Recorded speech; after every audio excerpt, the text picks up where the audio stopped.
The morning started like any other on New Geneva. Jake Morrison stood in his office looking out at the mining rigs that dotted the landscape. The colony had been peaceful for 3 years now. 3,000 people called this rocky planet home. They dug valuable metals from the ground and sent them back to Earth.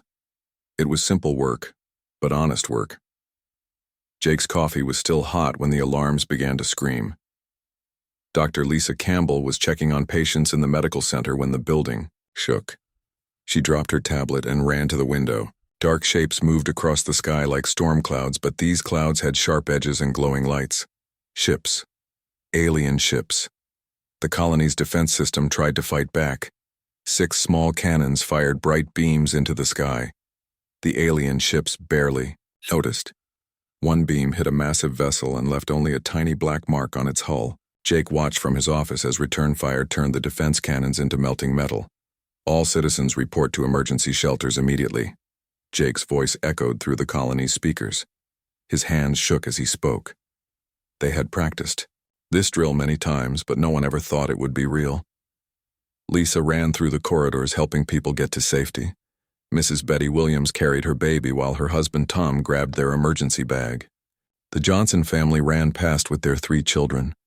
Everyone had fear in their eyes, but they moved quickly and quietly like they had been taught. The alien ships landed in the main square with loud crashes that broke windows throughout the colony. Ramps lowered and creatures walked out. They stood 7 feet tall on 4 legs like insects. Hard shells covered their bodies. Their faces had too many eyes and sharp teeth that clicked when they moved. Jake had seen these creatures before in military reports. The Catherian Empire. They traveled from planet to planet taking everything they wanted. They made slaves of everyone they captured. No one had ever escaped from them. Humans of New Geneva. A voice spoke in perfect English through speakers on the alien ships. You are now property of the Catherian Empire. Resistance will result in immediate death. Cooperation will result in useful work. Choose wisely. In the underground shelters, families huddled together in darkness. The lights had been turned off to save power. Children cried softly while parents tried to comfort them. Lisa moved between groups with her medical supplies, checking for injuries and trying to keep everyone calm. Dr. Campbell, whispered Tom. Johnson, how long can we stay down here? Lisa checked her supplies. We have food for maybe 2 weeks. Water for less if we're careful. Above ground, the Catherians began their work. They set up large machines that scanned the colony buildings. Jake watched from a hidden camera in his office as the aliens found the shelter entrances. They didn't try to break in immediately. Instead, they placed guards at each entrance and waited. They want us to come out on our own, Jake said to his assistant Mary Clark. They know we can't stay down there forever.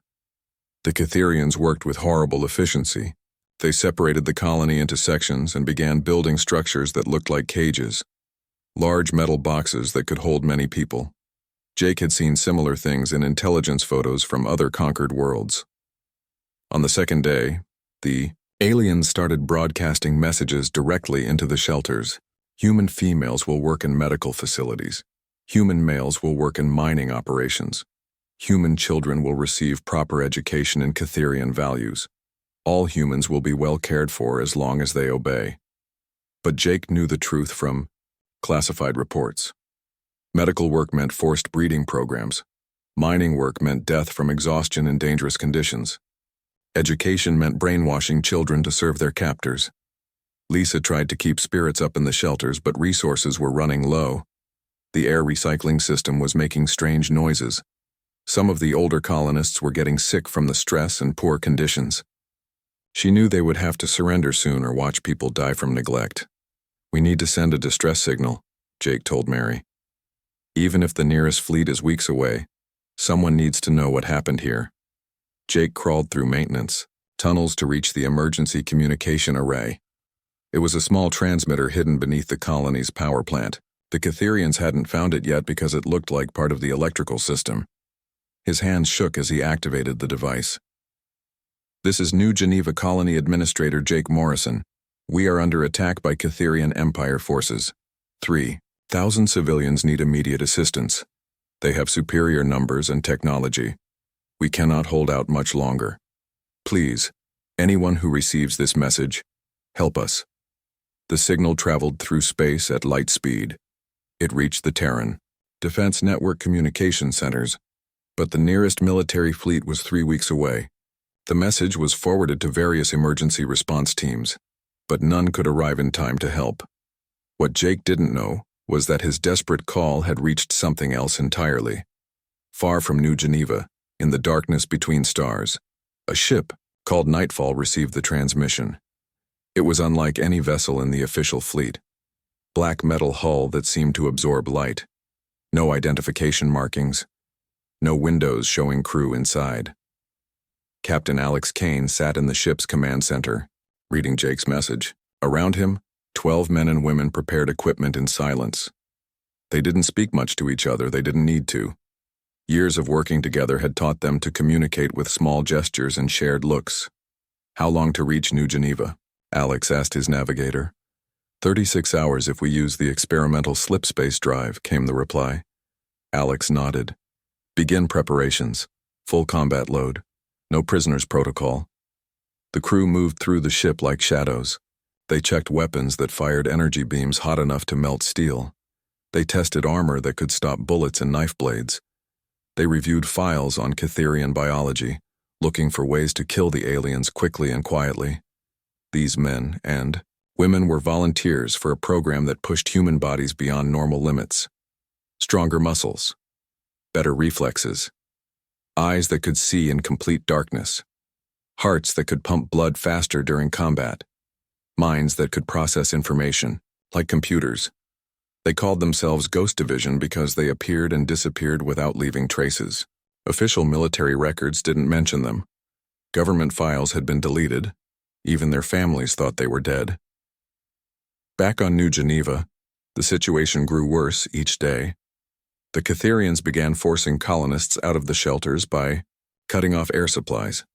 Families emerged coughing and gasping, only to be separated into different holding areas. Men went to one cage, women to another, children to a third. Lisa was forced to work in a Catherian medical facility where she learned the horrible truth about their plans. The aliens weren't just taking slaves. They were studying human biology to create better ways of controlling them. Drugs that made people obedient, surgeries that prevented escape attempts, breeding programs designed to create humans who would serve without question. Jake was put in a cage with other colony leaders. The Catherians wanted information about Earth's defenses. They used torture devices that caused pain without leaving marks. Some men broke and told them everything they knew. Others stayed silent and suffered. Commander Zeth Ka led the Catherian forces on New Geneva. He had conquered 17 worlds for the Empire. Humans seemed no different from other species he had enslaved. They were weak physically and broke easily, under pressure. Some tried to resist, but they had no effective weapons or tactics. Increase production quotas, Zeth Ka ordered his subordinates. These humans must learn that cooperation brings rewards while defiance brings suffering. The aliens began public executions to break the colonists' spirit. Anyone caught trying to organize resistance was killed in front of everyone else. The bodies were left on display as warnings. But in the darkness of space, help was already coming. The kind of help that would make the Catherians wish they had never heard of humanity. The Nightfall moved through dimensions that normal ships couldn't enter. Its crew prepared for a war that conventional forces couldn't fight. They were coming to New Geneva not as rescuers, but as something far more dangerous. They were coming as humanity's monsters. The Nightfall arrived at New Geneva after traveling through space in ways that would destroy normal ships. The vessel moved through dimensions that existed between reality and emptiness. Its black hull absorbed starlight and radar signals, making it invisible to most detection systems. Captain Alex Kane stood in the ship's bridge looking down at the planet. His pale skin showed veins that ran with modified blood. His eyes had been changed to see heat signatures and movement in complete darkness. When he spoke, his voice carried no emotion. Beginning orbital reconnaissance, he said to his crew. 12 members of Ghost Division prepared their equipment in silence. Each person had volunteered for medical procedures that changed them into something beyond normal human limits. They could survive in conditions that would kill regular soldiers. They could fight for hours without getting tired. They could kill without feeling guilt or hesitation. Sergeant Maya Rodriguez checked her weapons while studying satellite images of the colony. Her modified eyes could see details that normal vision would miss. Her enhanced nervous system processed information faster than regular human brains. She had been a police officer before joining Ghost Division. Now she was something that hunting predators would fear. Cytherian ground forces number approximately 8,000, Maya reported. Standard occupation pattern: work camps, execution sites, breeding facilities. Lieutenant Danny Brooks sat at a computer terminal downloading all available data about the colony and its people. His brain had been modified to process massive amounts of information in seconds. He could learn everything about a person just by reading their files for a few minutes. 3,000 colonists before attack, Danny said. Current estimate 2,400 still alive. Separation complete. Males in labor camps. Females in medical facilities. Children in education centers. Alex Kane nodded as he reviewed the tactical situation. The Cytherians had established their occupation with brutal efficiency. They treated humans like livestock to be managed and used. What they didn't understand was that humanity had bred monsters specifically for situations like this. The Ghost Division had been created after the first alien attacks on human colonies. Regular military forces were too slow and too careful. They worried about civilian casualties and international laws. They asked permission before acting and followed rules that enemies didn't respect. Ghost Division followed different rules. They killed anyone who threatened humanity. They used weapons that other soldiers considered too dangerous. They accepted medical modifications that turned them into living weapons. They volunteered to become monsters so that regular humans could sleep safely. Technical specialist Ryan Carter worked on modifying the ship's weapon systems while studying Cytherian biology. His enhanced muscles could lift weight that would break normal human bones. His modified heart could pump blood fast enough to keep him fighting when others would collapse from exhaustion. Cytherian exoskeleton weakness confirmed, Ryan reported. Energy weapons at specific frequency will cause rapid liquefaction of shell structure. The crew had access to classified research about every known alien species. They knew how to exploit biological weaknesses that regular military forces weren't allowed to target. They could kill Cytherians in ways that would violate several interstellar treaties. Communications specialist Nicole Price monitored alien transmissions while preparing computer viruses designed to infiltrate Cytherian systems. Her modified brain could process multiple data streams simultaneously. She could hack enemy computers while fighting in active combat. Cytherian fleet consists of 6 heavy cruisers and 12 escort vessels, Nicole reported. All ships connected to Central Command Network. Vulnerability to Cascade system failure confirmed. Down on New Geneva, the situation grew worse each day. Jake Morrison had been moved to a special holding cell where Cytherian interrogators tried to extract information about Earth's defenses. They used devices that caused incredible pain without leaving physical damage. Tell us about your military capabilities, Commander Zethka demanded through a translator device. How many ships does Earth possess? What are their weapon systems? Jake refused to answer. The pain devices sent waves of agony through his body, but he had sworn an oath to protect classified information. He bit down on his tongue to keep from screaming and tasted blood in his mouth.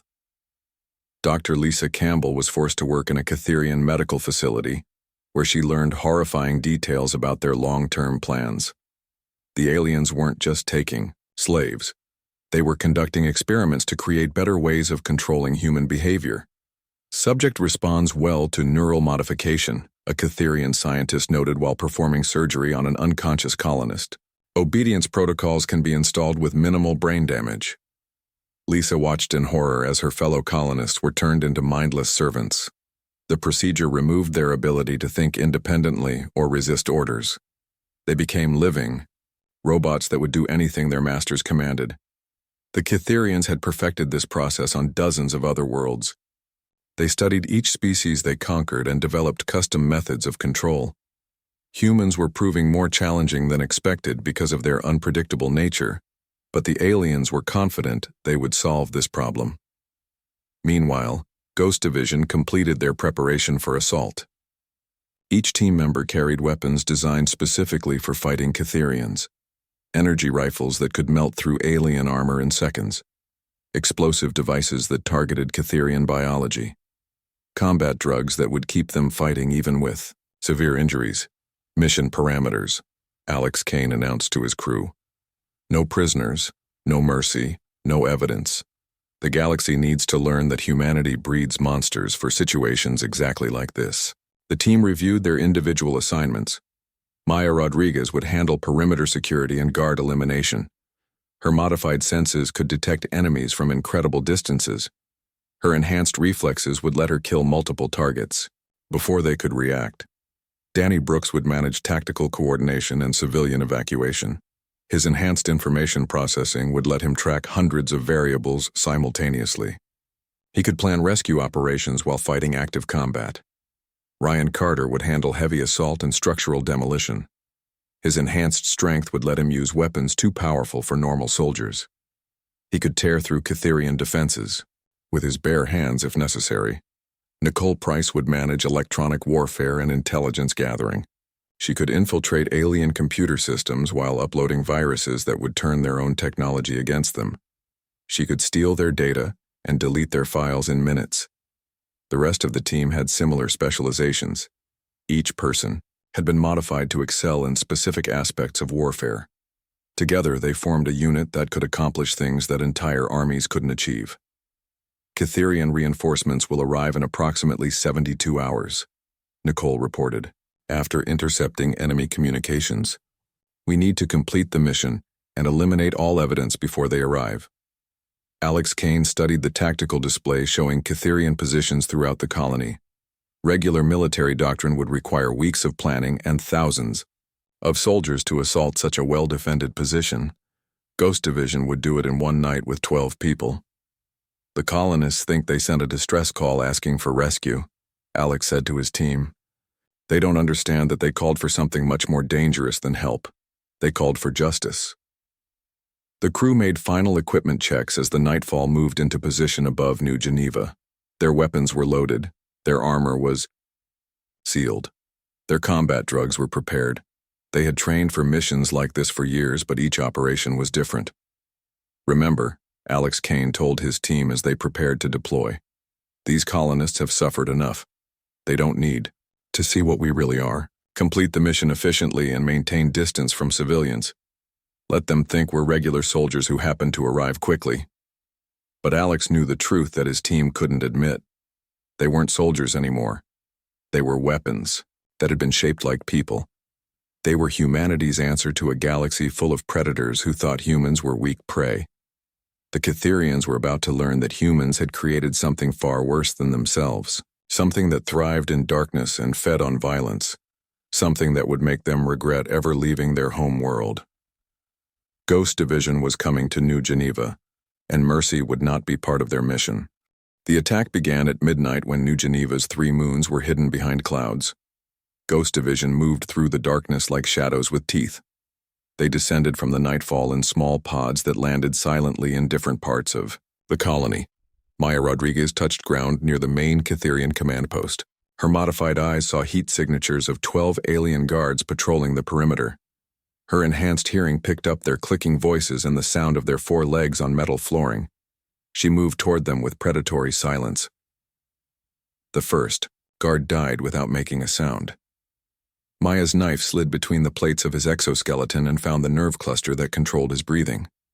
The second guard turned just in time to see his companion fall, before Maya's blade found his throat. She moved through the patrol group like death incarnate, killing each alien before they could raise an alarm. Danny Brooks infiltrated the prisoner holding area where Jake Morrison and other colony leaders were being held. His enhanced nervous system processed the layout of the compound in seconds. He identified weak points in the structure, guard rotation patterns, and the fastest routes to extract civilians. Jake heard strange sounds outside his cell, soft footsteps that didn't match Catherian walking patterns, brief struggles that ended too quickly. Then silence. His cell door opened, and a figure in black combat armor stood in the doorway. Jake Morrison, Danny said in a voice that carried no emotion. Colony Administrator, we're here to extract you. Jake stared at the figure before him. The man looked human, but something was wrong. His pale skin seemed to glow in the darkness. His eyes reflected light like an animal's. When he moved, it was too fast and too smooth for a normal person. Who are you? Jake whispered. That information is classified, Danny replied. Can you walk? Jake nodded and followed Danny through corridors filled with dead Catherian guards. The aliens had been killed with surgical precision. No wasted motion, no unnecessary violence. Just efficient death that cleared the path for rescue operations. At the medical facility, Ryan Carter found Dr. Lisa Campbell working under armed guard. The Catherians had forced her to assist with their experiments on human subjects. She was trying to minimize the damage while looking for ways to reverse the neural modifications.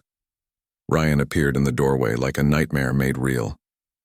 His enhanced muscles allowed him to move with impossible speed. He grabbed the first Catherian guard and crushed its exoskeleton with his bare hands. The second guard raised a weapon, but Ryan moved faster, snapping the alien's neck before it could fire. Lisa backed against the wall as Ryan approached. She had never seen a human move like that. His strength seemed beyond anything natural. When he spoke, his voice was calm despite the violence he had just committed. Dr. Campbell, you're needed for civilian medical support. Can you walk? Yes, Lisa managed to say. But there are patients here who can't be moved. Ryan looked at the humans connected to Catherian medical equipment. Some were unconscious from surgery. Others had been modified so extensively that removing the machines would kill them. His orders were clear about operational security, but something in Lisa's voice made him hesitate. Bring portable medical supplies, Ryan said finally. We'll establish a treatment center at the extraction point, high above the colony. Nicole Price worked her way through the Catherian fleet. She had infiltrated the flagship by attaching herself to the hull and cutting through the armor plating. Her modified physiology allowed her to survive in the vacuum of space without protective equipment for short periods. She reached the ship's computer core and began uploading viruses designed specifically for Catherian systems. The programs would make the alien ships turn their weapons on each other, while erasing all records of Ghost Division's involvement. Within minutes, the entire fleet would destroy itself. Commander Zethka was reviewing interrogation reports when alarms began screaming throughout his command center. His communication systems showed impossible readings. All patrol units had stopped reporting. The prison compound was not responding. The medical facility had gone silent. What is happening? Zethka demanded from his subordinates. Unknown contacts throughout the colony, a Catherian officer reported. Small groups moving with exceptional speed. Our forces are not responding to communication attempts. Zethka activated the emergency protocols. Spotlights flooded the colony with harsh white light. Automated defense systems began firing at anything that moved. Heavy weapons platforms emerged from hidden positions and swept the area with energy beams. But Ghost Division had trained for exactly this scenario. They used the chaos to move faster through the colony.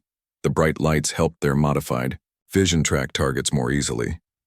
The automated weapons fired at empty spaces while the real threats moved through blind spots in the sensor networks. Alex Kane coordinated the assault from a mobile command post he had established near the colony's power plant. His enhanced nervous system processed reports from all team members simultaneously while tracking the progress of civilian evacuations. Maya, status report, he said into his communication device. Command post secured. 15 hostile eliminated. No friendly casualties, Maya's voice replied. Danny, prisoner extraction status. 43 civilians recovered from holding facilities. Moving to extraction point Alpha, Danny reported. Ryan, medical facility status. Dr. Campbell secured. Medical supplies recovered. 6 critical patients require immediate transport. Ryan answered. Nicole, fleet interdiction status. Virus upload complete. Catherian vessels will begin mutual destruction in approximately 3 minutes. Nicole confirmed. Alex Kane processed this information while planning the next phase of the operation. The mission was proceeding faster than expected, but Catherian reinforcements could still complicate the extraction. They needed to eliminate all evidence of human involvement before additional enemy forces arrived. Jake Morrison found himself in an underground tunnel system with other rescued colonists. The figures in black armor moved around them like protective shadows, but they rarely spoke to the civilians. When they did communicate, it was brief and efficient. Stay close together. Move when we signal. Don't look back at anything you see, one of the armored figures told the group. Jake wanted to ask questions about their rescuers, but something about their manner discouraged conversation. These people had saved them, but they didn't act like heroes from the stories. They acted like predators who had found easier prey than usual. Dr. Lisa Campbell worked frantically to stabilize the patients who had been rescued from the medical facility. She had basic equipment, but some of the Catherian modifications required surgical reversal that she couldn't perform in field conditions. "We need to get these people to a real hospital," she told Ryan Carter. "That won't be possible," Ryan replied. "Official records will show that New Geneva was destroyed with no survivors." Lisa stared at him. "What do you mean?" "You'll understand later. Focus on keeping them alive for transport." The night sky suddenly erupted in explosions as the Catherian fleet began destroying itself. Nicole's viruses had worked perfectly, turning the aliens' advanced technology against them. Ship after ship exploded in bright flashes that lit up the colony like daylight. Commander Zeth Ka watched his fleet die from his command post. He realized too late that humans were not the prey species his empire had expected. Something moved in his peripheral vision. He turned to see a figure in black armor standing in his doorway. "Commander Zeth Ka," Alex Kane said in perfect Catherian language. "Your empire made a mistake when it decided humans were weak." Zeth Ka reached for his weapon, but Alex moved faster than Catherian reflexes could follow. The alien commander died, knowing that his species had encountered something far more dangerous than they had ever imagined. Throughout the colony, Ghost Division completed their systematic elimination of all Catherian forces. They moved with mechanical efficiency, killing enemies while protecting civilians. By dawn, not a single alien remained alive on New Geneva. But the colonists were beginning to realize that their rescuers might be more frightening than their captors had been. The figures in black armor spoke little and avoided direct contact with the people they had saved.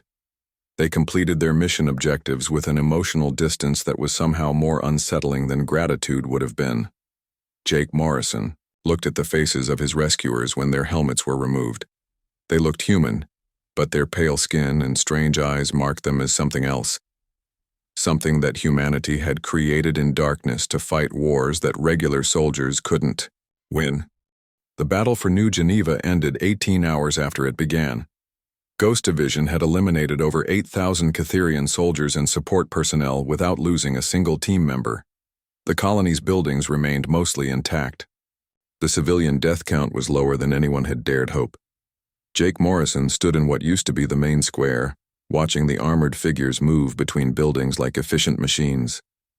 They worked without speaking to each other or the colonists. They collected alien technology, gathered bodies, and cleaned up evidence with mechanical precision. Dr. Lisa Campbell tried to approach one of the soldiers to thank him for saving her patients. The man looked up from his work and she saw his face clearly for the first time. His skin was pale white like someone who had never seen sunlight. His eyes were completely black with no visible iris or pupil. When he looked at her, she felt like a mouse being studied by a snake. "Medical supplies are being loaded onto the transport," he said in a flat voice. "Your patients will receive proper treatment at the facility." "What facility?" Lisa asked. The soldier turned back to his work without answering. Lisa noticed that his hands moved too quickly when he handled equipment. His fingers bent in ways that normal human joints shouldn't allow. Whatever these people were, they had been changed into something that only looked human from a distance. Ryan Carter carried 3 wounded colonists to the medical station without showing any strain. His enhanced strength made him capable of lifting weight that would break normal bones. A group of children watched him work with wide, frightened eyes. "Are you really human?" asked 8-year-old Jenny Williams. Ryan stopped and looked down at the child. His black eyes showed no emotion, but something in his expression softened slightly. "I used to be," he said quietly. Jenny's mother Betty pulled her daughter away from Ryan. She was grateful that her family had been saved, but something about their rescuers made her deeply uncomfortable. They moved wrong. They sounded wrong. They felt wrong in ways she couldn't explain. Alex Kane received a secure communication from Terran Command while overseeing the cleanup operations. The voice on the other end was cold and official. "Ghost Leader, mission status report. Primary objectives completed," Alex replied. "All hostile forces eliminated. Civilian casualties minimal. Infrastructure preserved. Excellent work. What is the witness count?" Alex looked around at the colonists who were being organized into evacuation groups. 2,417 survivors. There was a long pause on the communication channel. Then the voice spoke again with careful precision. "Standard operational security protocols require elimination of all witnesses to Ghost Division activities. You have authorization to proceed." Alex Kane felt something cold settle in his chest. His medical modifications had reduced his capacity for emotion, but they hadn't eliminated it completely. These people had fought bravely against impossible odds. They deserved to live. "Request clarification of orders," Alex said. "Ensure operational security through all necessary means," the voice repeated. "Ghost Division cannot be compromised by civilian testimony. Proceed immediately." The communication ended, leaving Alex alone with an impossible decision. Military protocol demanded that he eliminate everyone who had seen Ghost Division in action. But these colonists had done nothing wrong except call for help when they needed it most.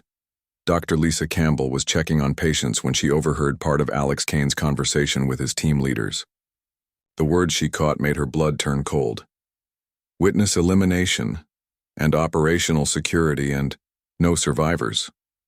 She found Jake Morrison organizing supply distribution and pulled him aside. "We have a problem," she whispered. "I think our rescuers are planning to kill us." Jake stared at her. "That's impossible. They just saved us." "Listen to how they talk about us," Lisa said. "We're not people to them. We're a security risk that needs to be managed." Jake watched the armored figures working around the colony. Now that Lisa had pointed it out, he could see the signs. They avoided eye contact with colonists. They spoke about the survivors like they were discussing cargo to be transported. They showed no joy or satisfaction at having completed a successful rescue. Maya Rodriguez was cleaning her weapons when she noticed a group of colonists whispering together and looking in her direction. Her enhanced hearing picked up fragments of their conversation. They were afraid of Ghost Division. They suspected that their rescuers might be planning to hurt them. "Captain Kane," Maya said over the team communication channel. "The civilians are becoming suspicious of our intentions." "I know," Alex replied. "Maintain professional distance but do not initiate hostile actions without direct orders." Danny Brooks was updating his mission files when he accessed the classified records about previous Ghost Division operations. In 17 missions over the past 3 years, there had been 0 civilian survivors who could testify about the EO team's existence. The official records showed various explanations: equipment failures, natural disasters, alien retaliation strikes. But Danny's enhanced information processing abilities let him see patterns that others might miss. The timing was always the same. Civilian deaths occurred after Ghost Division completed their primary objectives, always classified as unavoidable tragedies that happened despite the team's best efforts to prevent them. Nicole Price was monitoring communication channels when she detected an incoming transmission from deep space. Catherian reinforcements were approaching New Geneva faster than expected. A full battle fleet with orders to investigate the loss of contact with the occupation force. "Captain Kane," Nicole reported. "Catherian fleet will arrive in approximately 14 hours. Estimated strength: 24 heavy cruisers, 48 escort vessels, multiple troop transports." Alex Kane processed this information while studying the tactical situation. Ghost Division could eliminate the colonists and escape before the aliens arrived. Or they could evacuate the survivors and risk exposure when the Catherians investigated the colony. Lisa Campbell approached Alex Kane directly, ignoring the nervous looks from her fellow colonists. She had decided that confronting the problem was better than waiting for it to find them. "We know what you're thinking," she said quietly. "We heard part of your orders." Alex Kane looked down at the small woman who had just accused him of planning mass murder. His black eyes showed no expression, but he didn't deny her statement. "Dr. Campbell, you understand the situation we face." "I understand that you're soldiers who follow orders," Lisa replied. "But I also think you're still human, enough to find another solution." Alex Kane considered her words. His medical modifications had reduced his emotional responses, but they hadn't eliminated his ability to make moral choices. The colonists deserved better than death as a reward for surviving alien occupation. "What do you propose?" Alex asked. Lisa had prepared for this conversation. "Official records show that New Geneva was destroyed by Catherian forces with no survivors. We disappear completely. New identities, new lives, and we never speak about what happened here. The children won't be able to maintain operational security," Alex pointed out. "Then we help them forget," Lisa said. "Medical procedures exist that can modify memories, remove the specific details while leaving general experiences intact." Jake Morrison joined the conversation. "The adults can handle the truth. We understand what's at stake. But the children need protection from information they're too young to carry." Alex Kane weighed the options. He could follow his orders and eliminate all witnesses, or he could trust these civilians to maintain the secrecy that kept Ghost Division operational. Both choices carried enormous risks. "You would live the rest of your lives with false identities," Alex explained. "No contact with your previous existence. No return to your families or friends. Total separation from everything you knew before." "Better than being dead," Jake replied. Ryan Carter approached the group. "Captain, we have movement on the perimeter. Catherian scouts are beginning preliminary reconnaissance." Alex Kane made his decision. "Begin evacuation procedures. Full memory modification for all subjects under 18 years old. Adults will receive new identity packages and relocation assignments." Lisa Campbell felt relief wash over her. "Thank you." "Don't thank me yet," Alex said grimly. "You're about to discover that survival sometimes costs more than death would have." The evacuation of New Geneva began 12 hours before the Catherian reinforcements would arrive. Ghost Division worked with the same mechanical efficiency they had shown during the battle, but now their task was saving lives instead of taking them. Dr. Lisa Campbell supervised the memory modification procedures for the colony's children. The process used advanced medical technology that could remove specific memories while leaving general experiences intact. The children would remember being scared and then being rescued, but not the details of who had saved them. 8-year-old Jenny Williams lay on the medical table as Lisa prepared the neural interface device. The child looked up with trust in her eyes, not understanding what was about to happen. "Will it hurt?" Jenny asked. "You'll just go to sleep for a little while," Lisa said softly. "When you wake up, everything will be better." Lisa activated the device and watched as Jenny's memories of Ghost Division were carefully removed. The child would remember aliens attacking the colony and then waking up safe, but the pale-skinned soldiers with black eyes would be erased from her mind completely. Jake Morrison worked with Alex Kane to organize the adult survivors into evacuation groups. Each person would receive a new identity and be relocated to different parts of human space. They would never be able to contact each other or return to their old lives. Tom Johnson will become Mark Davis, mining engineer on Titan Station. Alex read from a datapad. Betty Williams becomes Sarah Martinez, medical technician on Europa base. Their daughter will be placed with foster families who specialize in helping displaced children. "You're breaking up families," Jake said. "We're keeping them alive," Alex replied. "Family connections create security risks. People talk to relatives, they share memories. They make mistakes that compromise operational security." Jake understood the logic, but it didn't make the situation easier to accept. The colonists had survived alien occupation only to discover that freedom came with a price they hadn't expected to pay. Ryan Carter loaded equipment onto the transport ships while children played nearby, already forgetting the horrors they had witnessed. The memory modifications worked quickly, replacing traumatic experiences with peaceful dreams. But Ryan remembered everything, and the weight of that knowledge grew heavier each day. "Does it ever get easier?" Ryan asked Maya Rodriguez as they worked together. "What?" Maya replied. "Carrying all these secrets. Knowing what we've done to save people." Maya looked at the children who would never remember her face. "No," she said quietly.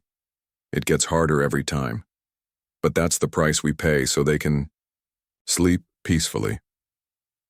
Danny Brooks completed the final intelligence sweep of the colony, ensuring that no evidence remained of Ghost Division's involvement.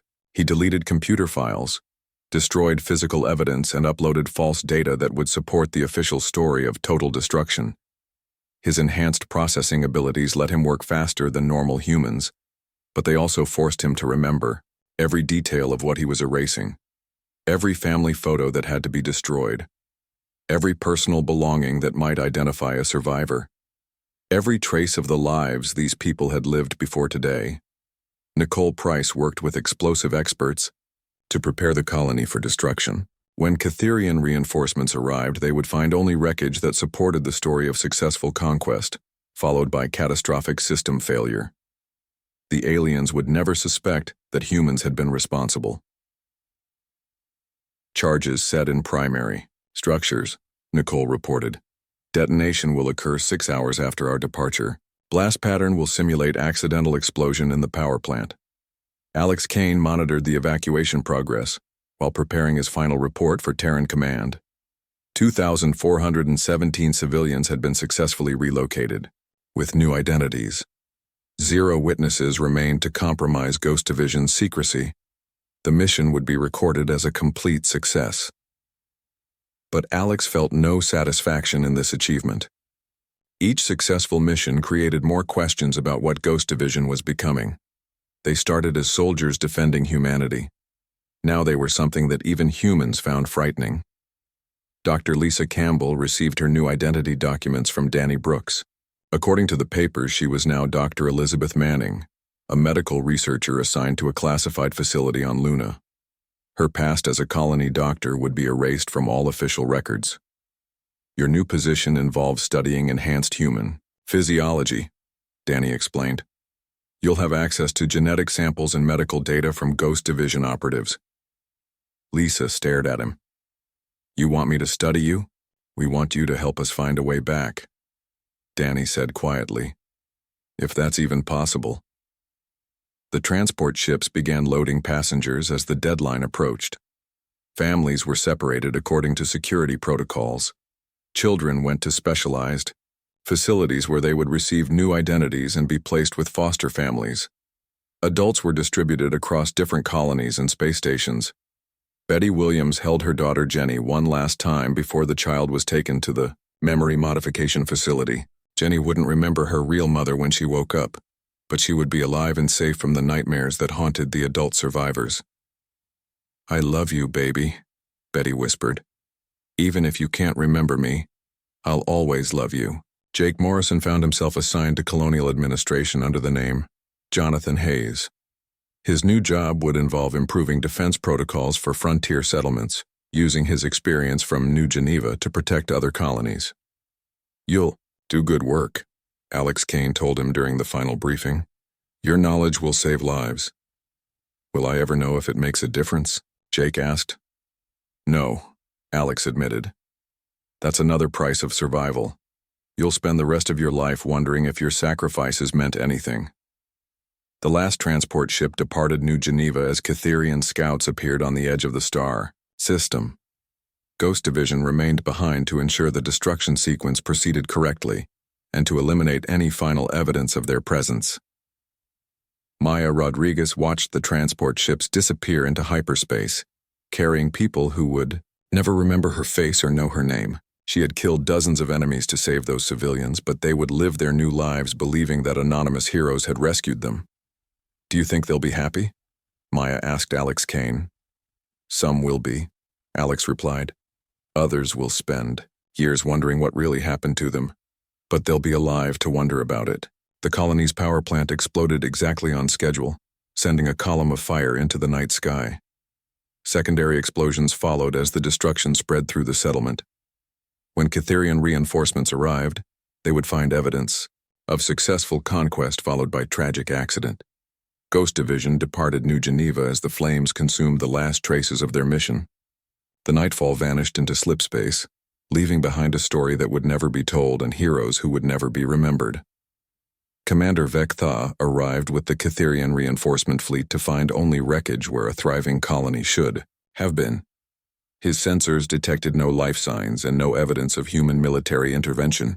The official report would describe a successful occupation that ended in equipment failure, but Vectha noticed details that disturbed him.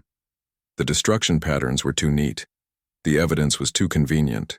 Something about New Geneva's fate didn't match standard conquest procedures, but he couldn't identify what was wrong. The Cytherian Empire began spreading warnings about equipment reliability and the dangers of occupying human colonies. They didn't suspect that humans had created monsters to hunt them, but they started avoiding frontier settlements that seemed too easy to conquer. Other alien species took notice of the Cytherian Empire's sudden caution around human space. If the galaxy's most successful conquerors were becoming careful about attacking Earth's colonies, perhaps humans were more dangerous than they appeared. Ghost Division received their next mission, while the colonists from New Geneva settled into their new lives under false names. Somewhere in the darkness between stars, humanity's monsters prepared for another war that regular soldiers couldn't fight. The galaxy slowly learned to fear humanity not for their courage or technology, but for their willingness to become something terrible when their species faced extinction. And in the shadows of human space, Ghost Division continued their work, ensuring that when civilizations pleaded for mercy, they received exactly what they had earned through their own actions. The price of salvation had been paid, and both the saved and their saviors would carry that cost for the rest of their lives.